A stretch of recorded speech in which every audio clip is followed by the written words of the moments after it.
This documentary is the result of extensive research looking at the life and mind of Theodore Robert Bundy to try and understand what drives an outwardly normal man to commit some of the most heinous acts ever recorded on innocent young girls who had their whole lives ahead of them. Some of the names have been changed to protect those who do not wish to be associated with what Bundy did. Some of the grotesque acts he performed on his victims have also been toned down. But the accounts are true, and the events surrounding the murders are as accurate as possible. But in truth, ultimately, there is only one person who knows what really happened, and thankfully, he is no longer with us.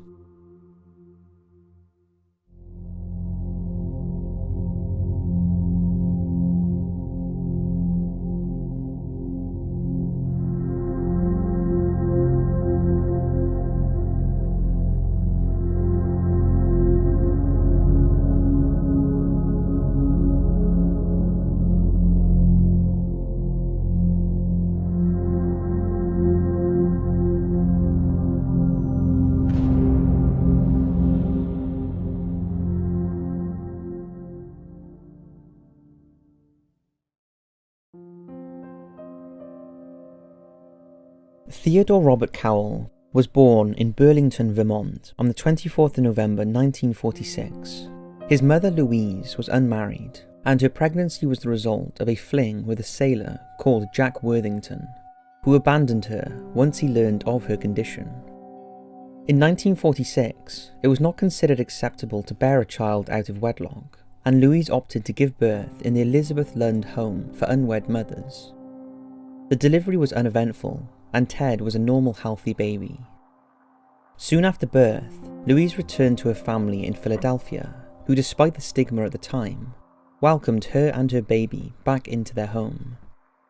However, it's thought that for a period of time during his childhood, Ted believed his grandparents were his mother and father, and his mother was his sister. It was also thought that although Ted spoke fondly of his grandfather, it was rumoured that there was a far darker side to him, a side that the vulnerable young Ted was exposed to from an early age.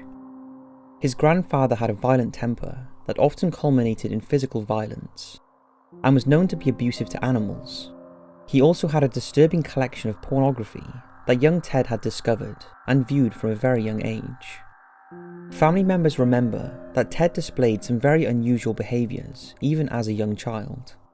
On one occasion, when he was just 3 years old, his aunt woke to find Ted had placed kitchen knives all around her body as she slept. He was also known to scare family members with his sudden personality change, when for no reason he could turn from a sweet little boy into an unrecognisable entity. In 1949, Ted's mother inexplicably changed her son's surname from Cowell to Nelson. Many years later, Louise revealed the reason for this was that she intended on moving out of the family home to live with her uncle, Jack, in Washington. His surname was also Cowell, so to protect her son from ridicule, she decided to change it. In 1951, Louise and Ted moved in with Uncle Jack, and the boy became quite close to him. It wasn't long before Louise met and married John Bundy, a war veteran and cook. He soon adopted Ted, who took his now infamous surname. After a brief move to the country, the family later settled in Tacoma, where Bundy spent the rest of his childhood. His mother's union with John bore a further 4 children, 2 daughters and 2 sons. Ted had a good relationship with all of his siblings, but was closest to his youngest brother Richard and his mother. His relationship with his stepfather was fractious, and the more intelligent Ed often clashed with him, sometimes resulting in physical violence. This friction intensified when Ted learned the truth about his illegitimate birth, when he stumbled upon his birth certificate that stated his father was unknown. This discovery implanted a bitterness and resentment in Ted's mind that remained with him for the rest of his life. Ted's years in school were fairly uneventful, although from a very young age he had an unhealthy interest in sex. As he progressed to high school, he became somewhat of a loner, who had just a couple of friends. He found it hard to adapt, and was becoming increasingly isolated and out of place in the society he lived in. However, despite being socially withdrawn with a few friends, he was never short of female admirers. Although much to their displeasure, he never dated through high school. As he entered adulthood, he became more and more attracted to the opposite sex. He was good-looking, charming, and intelligent, but this outer shell was hiding an increasingly tortured mind, and Bundy saw himself as a loser and an outsider. During his high school years, Bundy was a keen sportsman, and although his achievements were limited, he did become an accomplished skier. He also became an accomplished thief.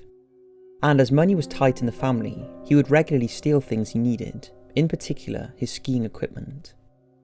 In 1965, Bundy graduated from high school and enrolled at the University of Puget Sound in Tacoma, although he became bored and lonely, and the following year enrolled at the University of Washington in Seattle. It was here that he met the girl of his dreams. Her name was Stephanie Brooks. Stephanie was slightly older than Bundy, and of a much higher social standing than him. But despite this, they became an item. Bundy was infatuated with Stephanie and was desperate to impress her, but inwardly he felt he was not worthy of her, although he had this remarkable ability to hide his inner turmoil.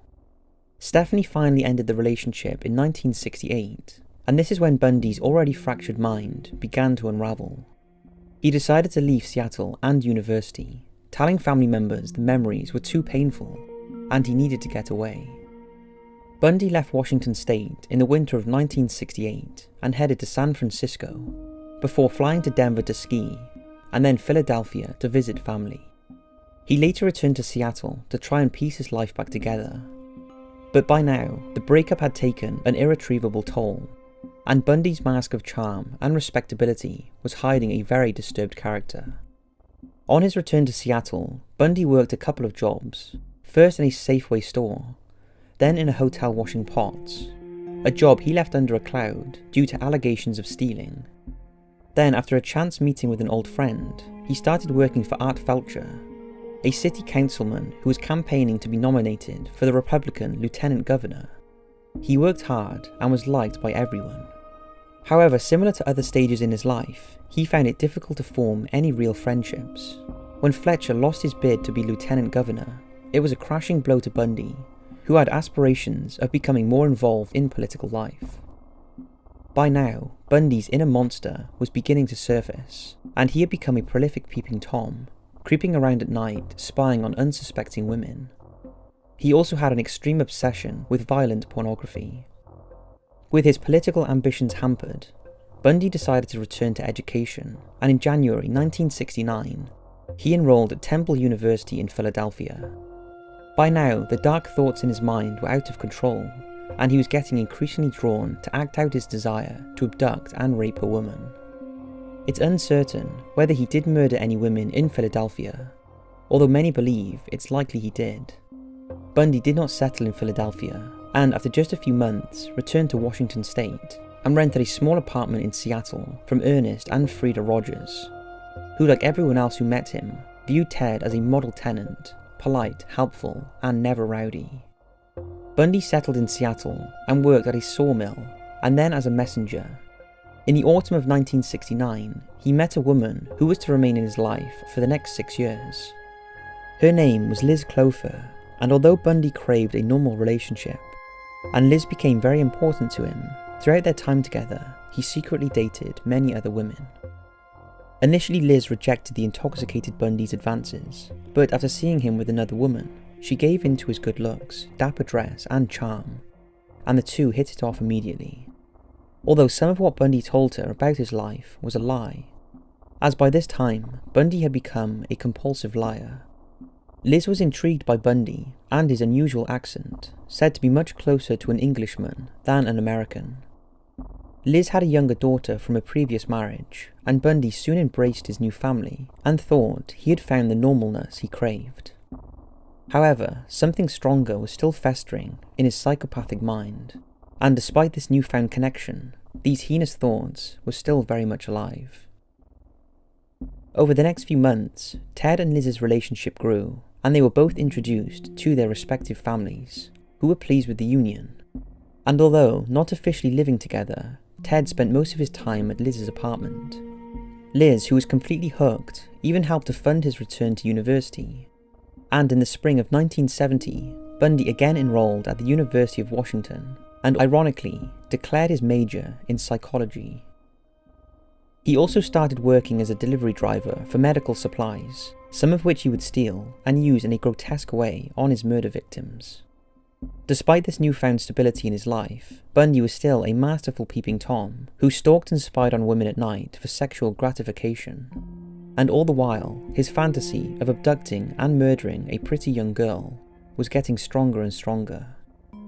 Over the next few years, with Liz by his side, Ted transformed outwardly from the socially awkward failure to a confident, academically successful man. To those around him, he seemed to have a bright future ahead of him, and when in 1973 he was finally accepted into law school, he again caught the attention of his first love, Stephanie Brooks, who suddenly had a renewed interest in the man she had cruelly discarded. The two started to see each other again. However, unknown to Stephanie, this was just payback for Bundy. After all, he was still in a stable relationship with Liz. But this was his chance to reap revenge for her rejection, and prove to himself he was good enough for her after all.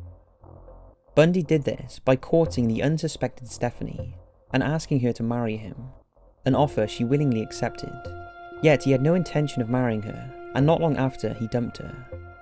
In his mind, it meant he had won in the end, and the wrong had finally been made right. Bundy had sought the justice he thought he deserved. He carried on his life with Liz, and to the outside world, he was a model of a successful, well-adjusted man who remained active in local politics and was a person people looked up to. He was even somewhat admired. But unbeknown to those around him, his urges were getting stronger, and it was only a matter of time before he committed his first recorded crime. The respectable persona he had cocooned himself in was concealing the inner monster that was looming ever closer to the surface. In 1971, Bundy took a job as a telephone counsellor at the Seattle Crisis Clinic, where he met crime writer Anne Rule, who went on to write a book about her co-worker, aptly named The Stranger Beside Me.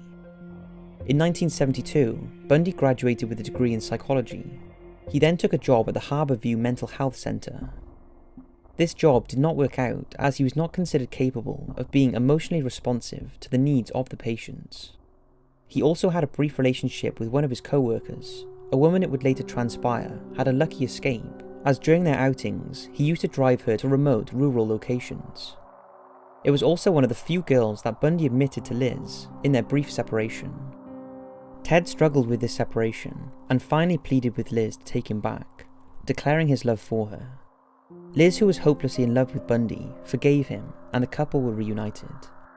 Next, Ted became part of the team to re-elect Governor Dan Evans, a job Bundy revelled in, as he was required to gain as much information as possible from Evans' opponent, Albert Rossellini. This sometimes involved wearing a disguise, something Bundy became renowned for during his murder spree. This new venture into politics saw Bundy rub shoulders with some of the most prominent figures in Washington state politics. But Bundy's nocturnal behaviour was increasing, and he would regularly roam the back streets at all hours of the night, planning his next move. Liz was also noticing a change in the man she adored, and on one occasion, she discovered surgical gloves in his pocket. Little did she know of the madness in her man's mind, and the horrific consequences of it. His urges were now so strong that it was only a matter of time before he acted out his inhuman fantasies and what he had been planning most of his life. In 1973, after a brief and unsuccessful stint at the University of Puget Sound in Washington, Bundy made the decision to move to Utah the following summer and enter the University of Utah Law School.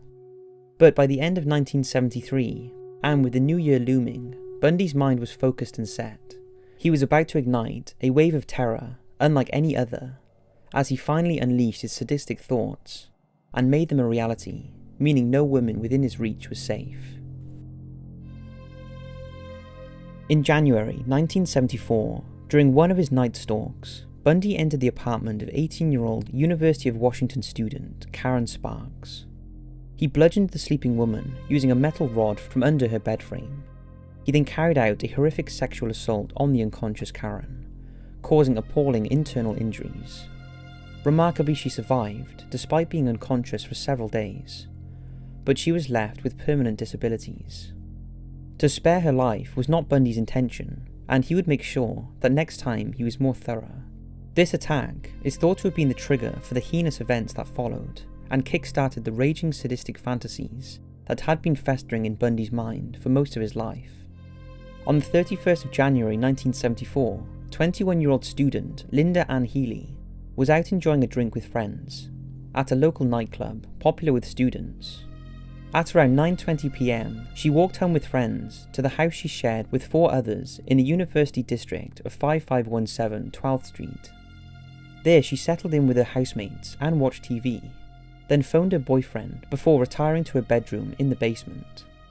The house was a hub of activity, and as some of the residents had mislaid their keys, it wasn't uncommon for the front door to be left open into the early hours, something that wouldn't have gone unnoticed to a peeping Tom like Bundy. Nobody in the house heard a thing that night. They were not alerted to anything being wrong until Linda's alarm clock went off the next morning, and her employers called to ask why she hadn't turned up for work. After checking her room, her bed was uncharacteristically neatly made, but there was no sign of Linda. It wasn't until the evening that Linda's concerned parents alerted the police, who initially were not concerned, thinking it was just another unpredictable student who had made a spontaneous decision to visit someone without informing anyone. It wasn't until much later that night that they even searched her room after one of her roommates received 3 silent phone calls. After pulling back the covers of her bed, bloodstains were found and some clothes were missing. It was becoming apparent that someone had entered the house through the unlocked front door, attacked Linda, rendering her unconscious, before hanging up her nightgown and gathering up a change of clothes before carrying her out into the night to an unknown location. From this point, no women within the area were safe. However, sadly for some, they were unaware of this, and that was the case for Bundy's next victim. Her name was Donna Gail Manson, a 19-year-old student from the Evergreen State College in Olympia. Donna had little interest in her studies and was an unpredictable, unreliable student who liked to party and often did not attend class. Her fondness of alcohol and marijuana would often make her vulnerable, and she was known to hitchhike and stay out all night. On the evening of March the 12th, 1974, Donna left her dormitory at around 7 p.m. with the intention of attending a jazz concert held on campus. Sadly, she never made it. Donna vanished before reaching the campus, snatched by Bundy as she made her way to the gig. For her friends, her no-show and disappearance were typical of Donna, and she wasn't reported missing until 7 days later. Just over a month later, a young lady called Kathleen Cara D'Alivo had an unnerving encounter with a stranger in the car park at the Central State Washington College, where she was a student. It was around 10 p.m, and Kathleen had just left the library and started walking to her car when she heard the sound of something being dropped on the pavement. She turned around to see Bundy trying to pick up books. He had his arm in a sling and was dressed as a student might. Kathleen helped the man, who seemed to be struggling, and carried his books to his car, an old brown Volkswagen Beetle. Kathleen became nervous and realised that she may be in danger, and after reaching the car, she made a hasty retreat. She had a very lucky escape. But it seems that Bundy was frustrated that his intended victim had escaped, and so went in search of another. That unfortunate girl was 18-year-old fellow student Suzanne Elaine Rancourt, who disappeared on her way back from her dorm on the same night in the same area that Kathleen had encountered Bundy. It transpired later that another girl had a similar encounter with a stranger wearing a sling and dropping books. Although it's unclear if it was the same night, it was the same area and most definitely the same person. By now, unlike with the disappearance of Donna, the local press and police department was starting to take notice, and although at this stage it was considered a case of missing persons, a pattern was emerging. Bundy seemed to be picking off victims of similar appearance, young with long hair parted in the middle, and much later it was realised they all bore a resemblance to his first love, Stephanie. Now that Bundy's inner beast had been unleashed, the facade of normality that he had always displayed to the outside world was also melting away. People started to notice a change in his personality. His long partner Liz also noted his behaviour towards her was getting more and more perverse, and as she wanted no part of it, he became moody and preoccupied. She became convinced that he had met another woman. Little did she know that his mind was now consumed with murder. And on one occasion, the increasingly deranged Bundy, without warning, pushed Liz out of the raft they were travelling in, into the freezing water of the Yakamini. This was the day Liz saw a different side to the man she had loved and stood by all these years. And for the first time, she witnessed the murderer within Bundy that he had been hiding from her. It was the beginning of the end for their relationship. Bundy was becoming more and more elusive, and as the physical exertion of his murders started to take its toll, he also started skipping work and missing appointments. With the growing media attention the missing women were receiving in Washington state, Bundy, who was an avid reader of anything that concerned his victims, decided it was time to travel further afield for his next victim. He chose Oregon. 21-year-old Oregon State University student Roberta Parks had a troubling few days. She had received news that her father had had a heart attack, and she was having serious thoughts about what future she had with her long-term boyfriend.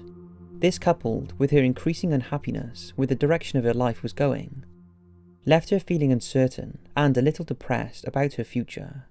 To unravel and make sense of her thoughts, it wasn't unusual for Kathy to go for walks alone at night. Sadly for her, on the night of the 6th of May 1974, this solitary walk proved to be fatal, and that night Roberta disappeared without a trace. On the night of May the 31st, 1974, Bundy spent the evening with Liz, Tina, and her parents. They ate pizza in town and then returned to Liz's place, but Ted was edgy and seemed anxious to leave. Over in the nearby Flame Tavern, 22-year-old Brenda Carol Ball was enjoying an evening drinking with friends. Brenda had dropped out of college and was just enjoying life. Similar to Donna Manson, Brenda was taking risks. She would often hitchhike and often frequented bars, drinking until late into the night. In the early hours of June the 1st, Brenda, who had failed to secure a lift home, left the Flame Tavern. Some reports claimed with an unknown man, but one thing for certain, sometime after she left, she encountered Bundy and was brutally murdered and abused. However, due to the drifting nature of her lifestyle, she was not reported missing until June the 17th, by which time Bundy had struck again. His next victim was 18-year-old Georgian Hawkins, a popular and hard-working first-year student at the University of Washington. In the early hours of June the 11th, Hawkins had just dropped in to visit her boyfriend after attending a frat party. Unlike Bundy's other victims, she was well aware of the dangers of walking at night alone, and rarely did so. But on this occasion, she decided to take the short walk in the well-lit alley towards her home. Just yards away from her home, she encountered an apparently disabled man who had a leg brace and crutches and was struggling with a briefcase. Being a kind-hearted soul, Georgian, seeing no danger, agreed to help the struggling man back to his car, the brown Volkswagen Beetle. Georgian was abducted, killed, and subject to a sadistic sexual assault before and after death. But unlike on previous occasions, Bundy had left evidence. He'd struck her with such force before abducting her that she lost a shoe and both her earrings flew out. Items Bundy calmly retrieved the next morning. Bundy was now out of control, and he was becoming arrogant, reveling in the fear he was creating. There were now 6 women missing, as well as the unsolved beating of Karen Sparks, and the incidents were now making headlines in Washington and Oregon. The pressure was mounting on the authorities to act, and for Bundy, being the talk of the town excited him, and made his murderous urges even stronger. This resulted in one of his most audacious acts to date. It was a sunny day on Sunday, July the 14th, 1974, and families and tourists descending onto the beach at Lake Sammamish State Park in Issaquah, 20 miles east of Seattle. One of those visitors was 23-year-old Prohibition officer and Issaquah resident, Janice Ann Ott, who placed her towel and belongings, including her yellow bike, on the beach and settled down for a day of sunbathing. Janice had recently separated from her husband and described herself as a liberated woman. Visitors to the beach that day couldn't help but notice an attractive, polite young man in a white tennis outfit and his arm in a sling, meandering between the hundreds of sunbathers, apparently looking for someone. At around midday, he sat down beside the bikini-clad Janice, and the two struck up a conversation. Witnesses claimed that the man introduced himself as Ted, and asked Janice if she would help him put his sailboat in his car. It later transpired that he had asked several women that day the same thing, but most of them had refused. Tragically for Janice, she agreed to help and packed up her things, and the pair headed towards the brown Volkswagen Beetle. As Janice stepped into the car, and Bundy drove to a secluded area, she would become completely unaware of the nightmare that awaited. He had an urge to kill again, and such was his confidence, now he was willing to take unprecedented risks in broad daylight to satisfy his cravings. At around 4 PM, he made his way back down to the crowds and went on the prowl again. Bundy approached several young women, again with the sailboat story, but was rebuffed on at least 3 occasions. He persisted, and it was only a matter of time before he snatched up his next victim. At around 4:30 PM, 18-year-old Dennis Naslund left her sleeping friends on the beach and made her way to the restroom. She was a bit unsteady, as she had been drinking and taking drugs earlier in the day. As she left the bathroom, she stopped and spoke to a man with a sling on his arm. This was the last anyone seen of Denise, and she disappeared without a trace. The police and public were now in a frenzy, and despite there still not being any physical evidence, the police now had a description of their suspect, as well as the possible vehicle he drove, and the name Ted. Despite this breakthrough, and many of Bundy's associates actually putting his name forward, he evaded capture for a further 15 months, in which time he moved freely from state to state, killing at will. Just a few weeks after the Lake Sammamish abductions, at the beginning of September 1974, Bundy moved to Salt Lake City to start at the University of Utah Law School. Liz did not move with him, she stayed in Seattle with Tina, and as was the pattern throughout their relationship, Ted dated at least a dozen other women, while still maintaining contact with Liz. Before he left to Seattle, he had also dated Carol Ann Boone, a lady he met while working at the Washington State Department of Emergency Services, and as well as Liz, Boone became an important part of his life. Bundy would take his next victim on the drive to his new home in Utah, whilst driving on 84 going east through Idaho. He stopped and made a brief phone call to Liz shortly after he continued his journey, and around 30 minutes later, just outside the city of Boise, Bundy spotted a hitchhiker. He pulled over in his brown Volkswagen and offered the young girl a lift. Without hesitation, she accepted the lift from the smiling good-looking stranger, completely oblivious to the fact this would be the last ride of her life. As they drove and chatted for around 3 hours, Bundy would pull off the highway and bludgeon the girl with a crowbar he kept under his seat, and whilst she was still alive, drag her unconscious body to the side of his car, where he carried out the most heinous sexual assault, strangling the girl during the act. He would then stay with the corpse and again defile her body.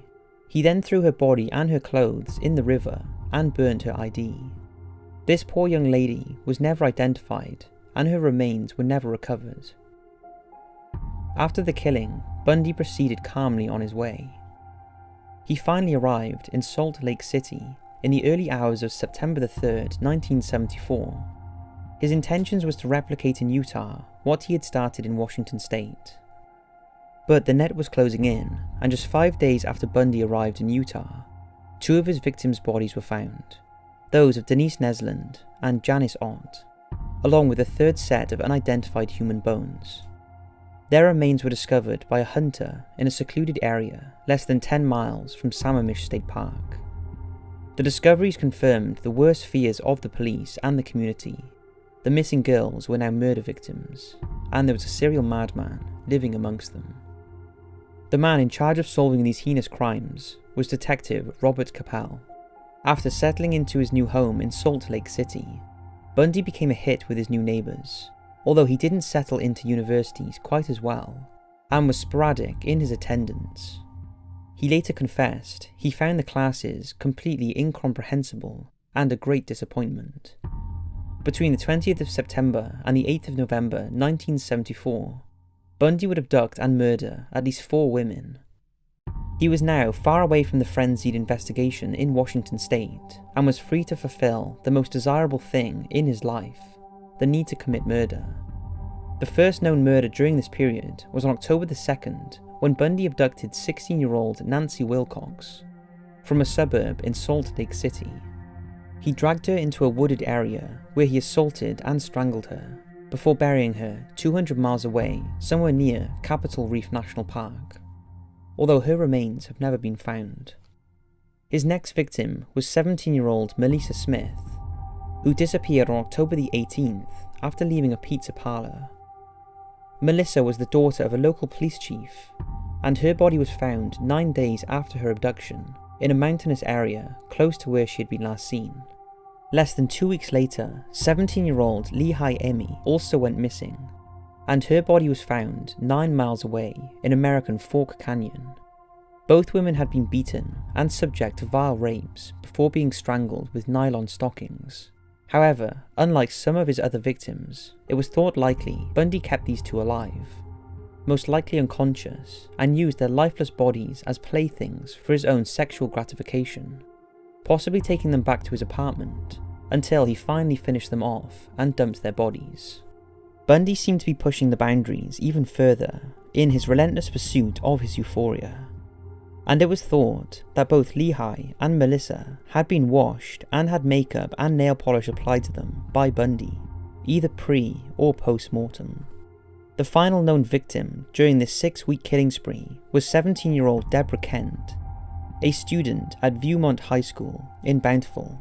However, before Deborah met her horrific end, Bundy had unsuccessfully tried to abduct another girl, 18-year-old telephone operator Carol Daronge. This time Bundy posed as Officer Rosland of the Murray Police Department. After luring Carol into his Volkswagen, she realised she was in danger and put up a strong fight. She managed to escape when Bundy bungled his attempt at handcuffing her. After the incident, Ted was frustrated and in predatory mode, and there was only one way to alleviate this. He immediately sought another victim. As he headed towards Bountiful, he remembered that Viewmont High School was hosting a musical. He saw this as a perfect opportunity. He parked his Volkswagen in the school parking lot and scanned the area before making the brazen decision to enter the school auditorium. His presence didn't go unnoticed, and many recall the good-looking stranger milling among them that night. The concert was overrunning, and Deborah Kent, who was sat with her family, had to leave to pick up her brother. As soon as Bundy spotted her, he made his move. As she walked to her car, he pounced and by unknown means rendered Deborah unconscious, before carrying her to his car. Then, in order to divert suspicion from himself, he returned to the auditorium. In the audience that night was Susan Curtis, who would also become one of Bundy's victims. As the Kent family filtered out of the performance that night, they could not have realised that their lives would never be the same again, and that their precious daughter was now far away, bundled into Bundy's Volkswagen, with untold horror awaiting her. Deborah's body was never recovered. Outside the auditorium, investigators found a key that unlocked the handcuffs removed from Carol Daronche's wrists.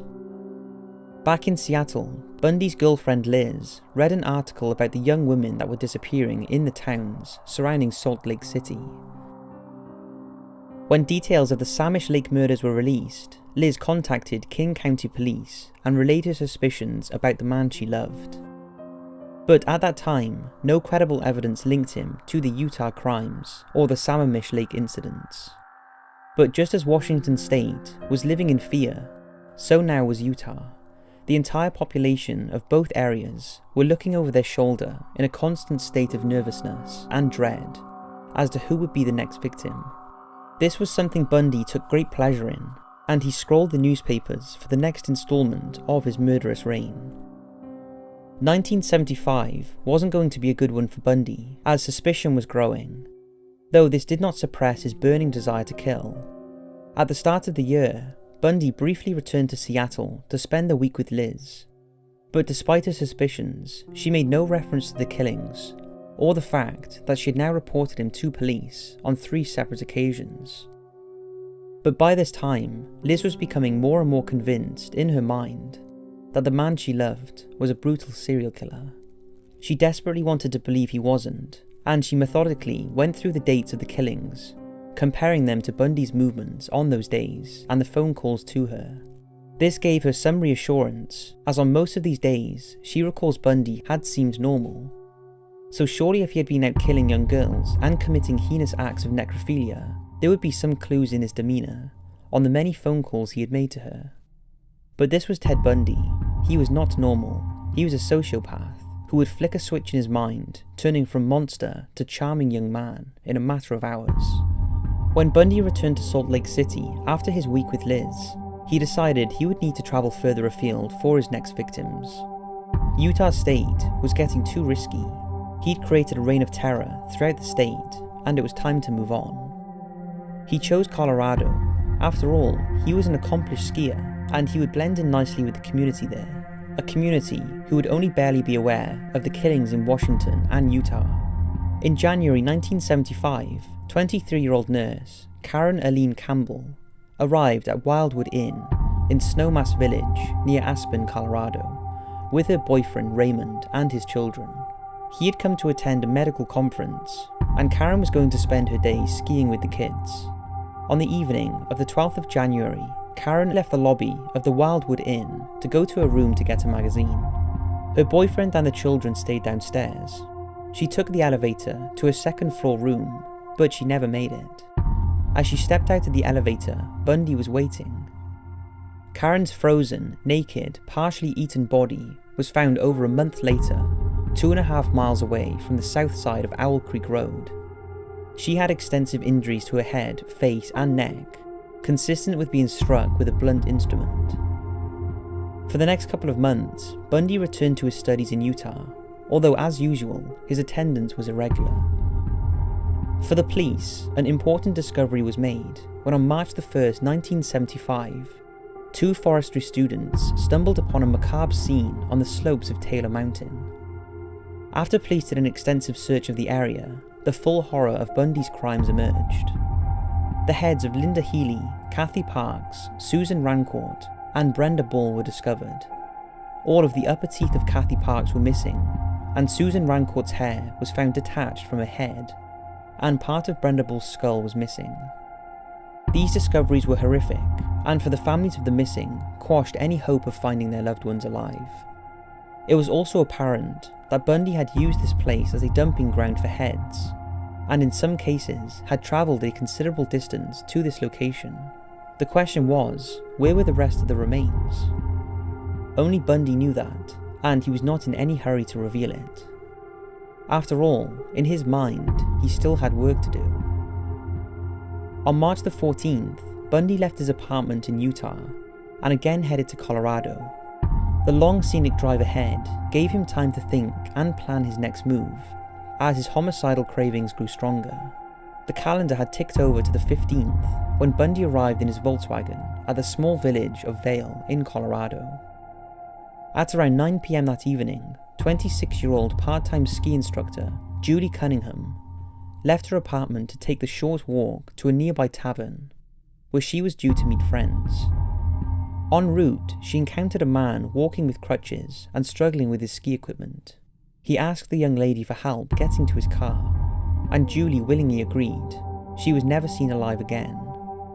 Bundy bludgeoned her and took her to a secluded area where he sexually assaulted her and dumped her naked body under a tree.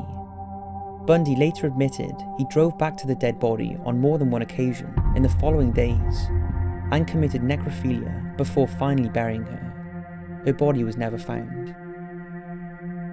Bundy was on the road again, and on April the 6th, 24-year-old Denise Oliverson disappeared near the Utah-Colorado border in Grand Junction.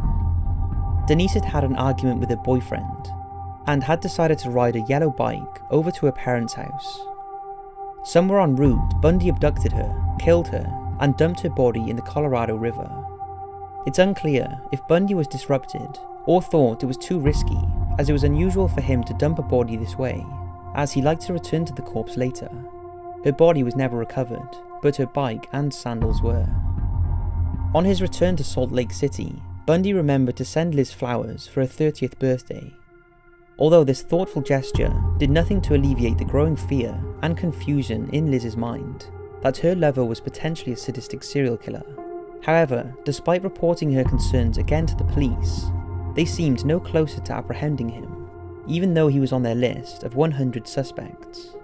The 4 states that Bundy had now struck in were starting to compare notes, and a pattern was emerging.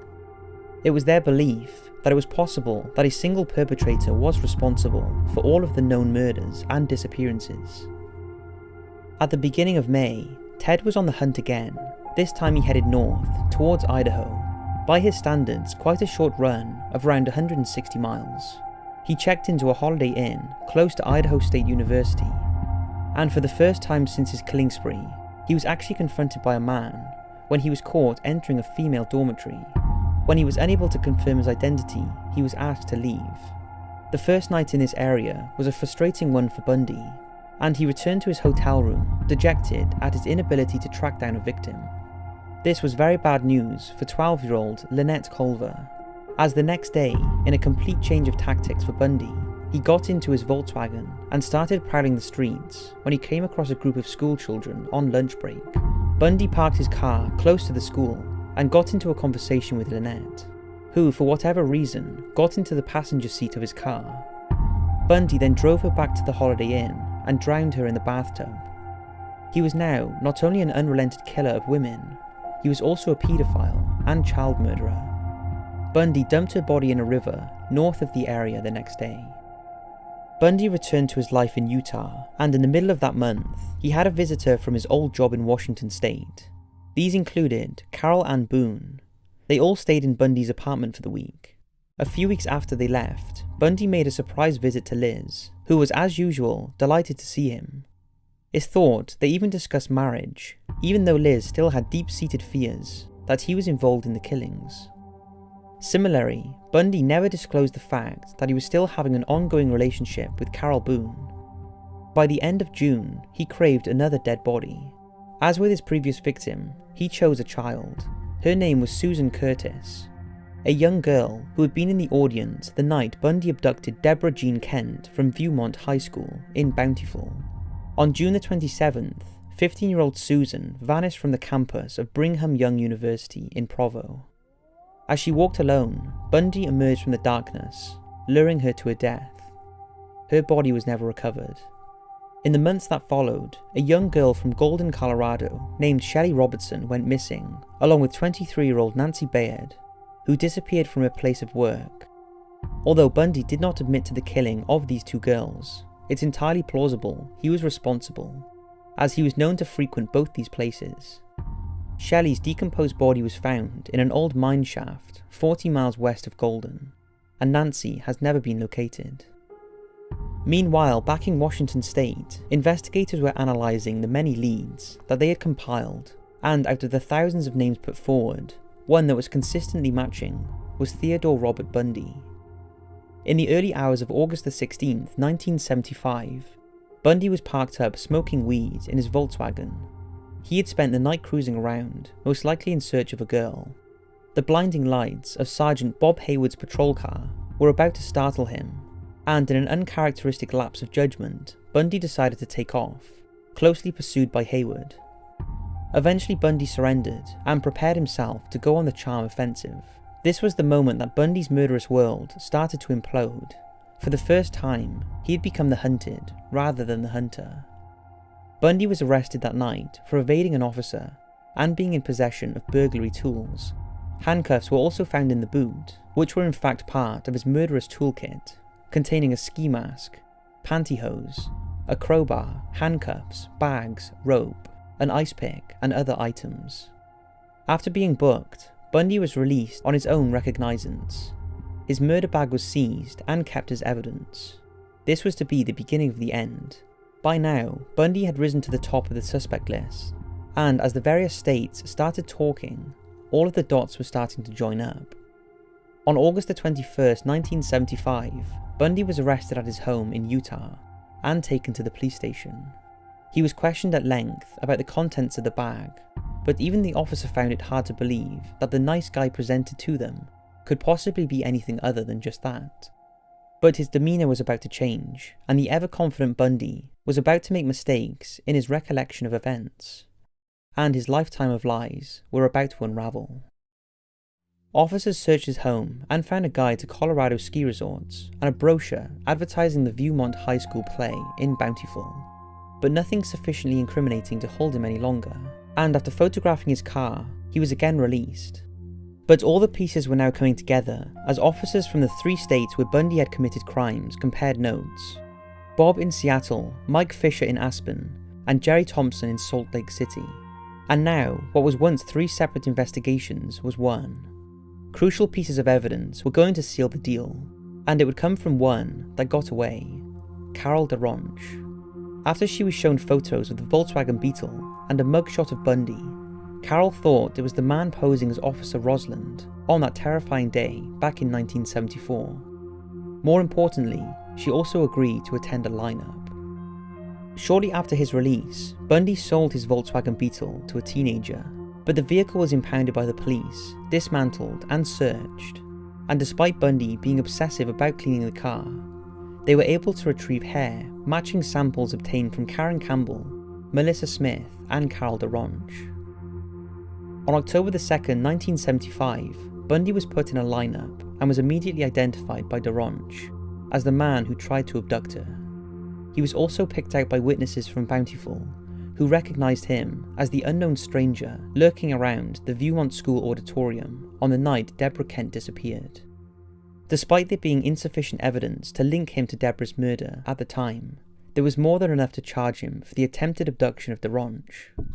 Bundy was arrested and charged, but freed on $15,000 bail paid by his parents. Whilst on bail, Bundy was under heavy surveillance, and he returned to Seattle, where a lot of his old friends and colleagues believed in his innocence. He also set about wooing Liz back, and it succeeded, because although in the past she had spoken extensively to the police in December of that year, it was reported that she would no longer be cooperating with the authorities. Bundy had won her, and she now believed he was innocent. For the next few months, until his trial in February 1976, Bundy played cat and mouse with the authorities as they tried to keep tabs on him. They were convinced he was their murderer, but there was insufficient evidence at the moment to pin any of it on him. At his trial, he was found guilty of the kidnap and assault of DeRonch. The courtroom was packed with not only many of Bundy's supporters, but also members of the families whose daughters had been horrifically murdered. Proof that despite not being tried or even arrested for their murders, there was little doubt they thought he was responsible. In June 1976, he was sentenced to serve a minimum of 1 to a maximum of 15 years in Utah State Prison. Bundy protested his innocence, and for the first time, he was finally off the streets and locked away. And all the while, Keppel, Fisher and Thompson were tirelessly working with dogged determination to find enough evidence to build a case against Bundy and prove once and for all he was a killer. In October 1976, Colorado authorities charged Bundy with Carolyn Campbell's murder, and in the early hours of a freezing morning on the 28th of January 1977, Bundy was cuffed and shackled, then bundled into an unmarked police car to make the final journey from Utah to Colorado to stand trial. Ironically, it was a journey he knew well. It was his hunting ground, but this time he was getting a taste of his own medicine. As soon as Bundy arrived at the old, slightly run-down jail at Pitkin County Courthouse, he again started to turn on the charm, and even the jailers found it hard to believe he was capable of what he was being accused of. The ever-arrogant Bundy also opted to assist in his own defence, an action that Bundy would have been well aware of would give him access to the law library and other special privileges. He was later moved from Pitkin to Glenwood Spring Jail, 40 miles away, meaning he had to be transported for his hearings. The ever-cunning Bundy now only had one thing on his mind: how he could use this to his advantage and plan his escape. That moment came in June 1977, when Bundy asked to visit the courthouse law library to research his case. He opened a window and jumped from the second floor, spraining his right ankle as he landed, but he was once again free. It didn't last long, as just 6 days later, he was pulled over in a car he had stolen and was recaptured. Having a taste of freedom, Bundy was now intent on making another escape bid. and after meticulous planning and help from inmates and visitors, in particular Carol Ann Boone, he acquired a hacksaw and $500. After losing £35, he cut a hole in the ceiling of his cell and wriggled through the crawl space. On the night of the 30th of December 1977, he again successfully escaped. It was not noticed until 17 hours later, by which time he had made it to Chicago.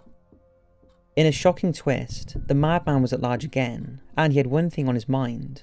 Despite admitting later that his initial intention was to get a job and dissolve undetected into society, the urge to kill was too strong, and after making his way to Florida, less than a week later, on January the 15th, 1978, Bundy went on a rampage.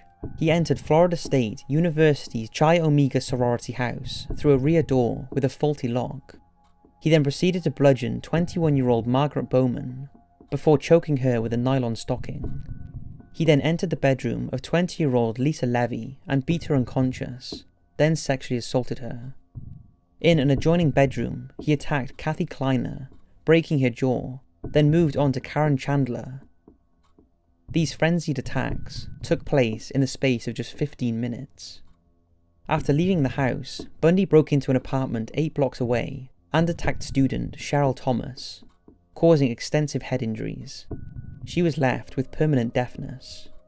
On her bed, police found bodily fluids and a pantyhose mask containing 2 hairs matched to Bundy's. By now, Bundy, who was going by the name Chris Hagen, was living on stolen credit cards and living at boarding houses near the Florida State University.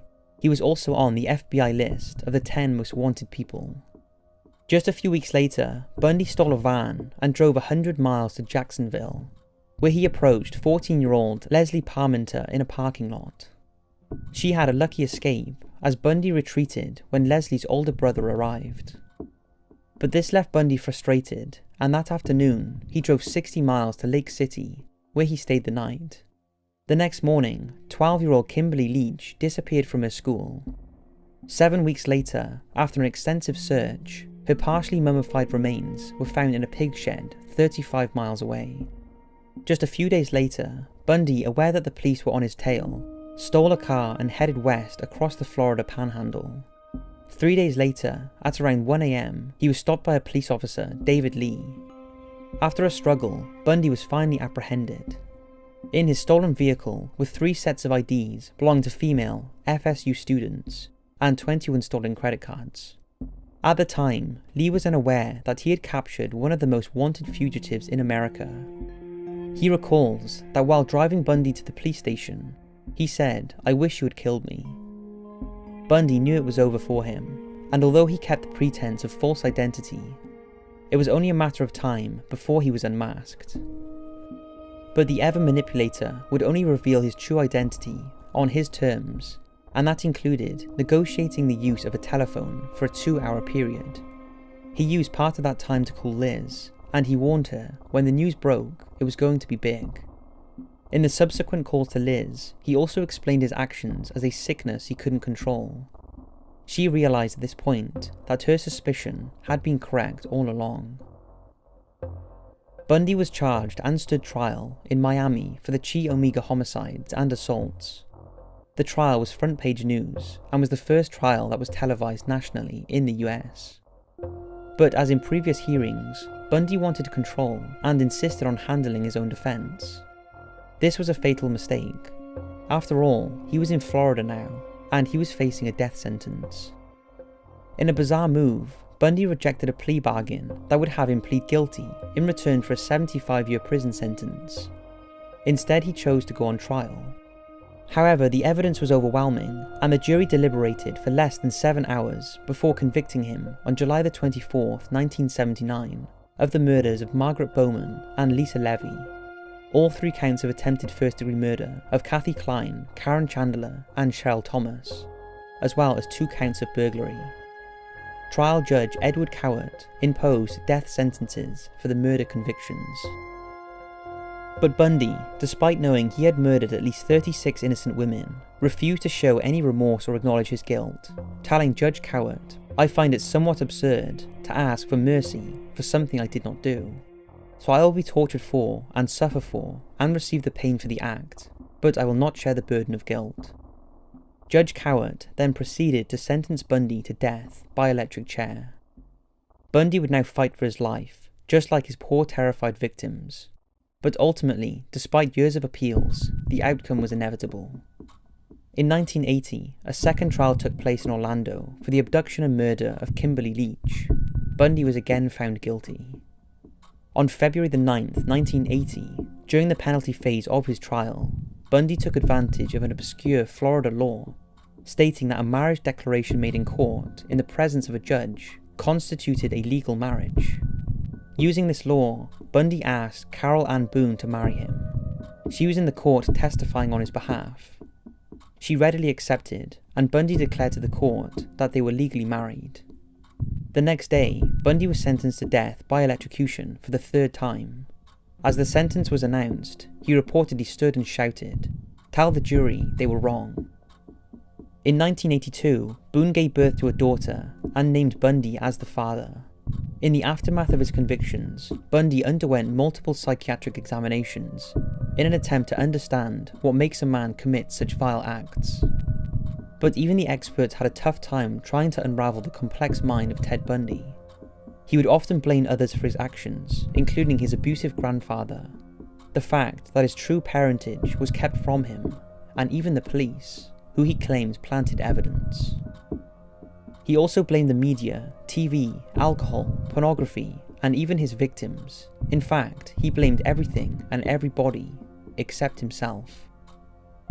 The conclusions about Bundy's mental condition varied, with some believing he was bipolar, others antisocial personality disorder, but there is no doubt he was a psychopath. As with his victims, he was able to manipulate even the experts, and he never showed an ounce of remorse for what he had done. On July the 2nd, 1986, Bundy is 15 minutes from being executed. When he obtains a stay of execution, another attempt is made in November that same year. In a feeble attempt to try and earn another stay of execution, Bundy offers to reveal details of the murders he hadn't been convicted of. He gave details of the murders of Carolyn Campbell and Julie Cunningham, although initially he refused to discuss Denise Oliverson. In total, he confessed to 30 homicides over 7 states between 1974 and 1978, and as he was being led to the electric chair, he admitted to the murder of Denise. But in a slap in the face to the families of his many other victims, he neither admitted or revealed where the missing remains were. This was his final act of torture. The true victim count is almost certainly much higher. Theodore Robert Bundy was executed at 7:16 a.m. on January the 24th, 1989. The death of a true madman left more questions than answers. As was his wish throughout his heinous life, Bundy remained in control until the end, taking with him the secrets of what he did with the bodies, and leaving their loved ones with the indescribable pain they would have to live with for the rest of their lives.